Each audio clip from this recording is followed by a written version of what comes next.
The waters of the Sea of Galilee are now at their lowest on record, and officials say, are set to fall even lower.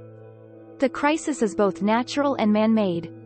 The water from the Sea of Galilee is being used as a freshwater supply reservoir for Israel.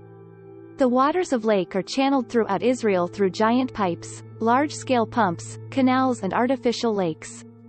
On average, 1.7 million cubic meters of water is drained per day from the lake, or 400 million cubic meters per year.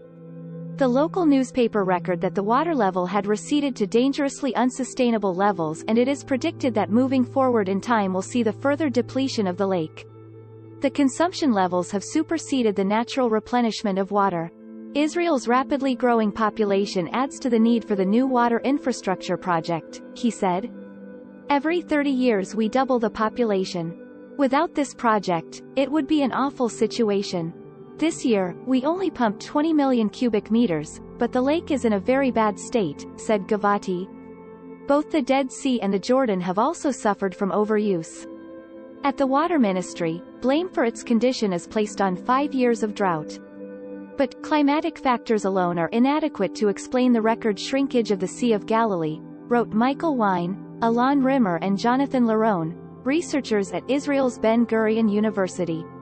Irrigated agriculture, pumping and diversions are the main culprits, they say in an analysis.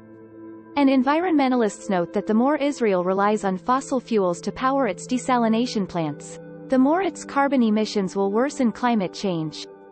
Israel's average temperature has risen by 2 degrees Celsius over the past 2 decades, said Noam Hafon, a researcher at the Israel Meteorological Service.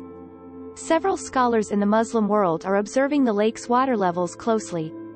The drying up of the lake is predicted to be followed by a chain of events that include a grand war and the return of the Christ or Messiah. These scholars want to be the first to welcome Jesus and join his forces to fight against the Antichrist. The Prophet Muhammad said at the end of time, the water from Lake Tiberias would dry up because Gog and Magog will drink it all up when they emerge in the end of times, and this shows the sheer number of them as stated in the Quran. Just watch closely. The Sea of Galilee will dry up soon as Gog and Magog have already started drinking the water.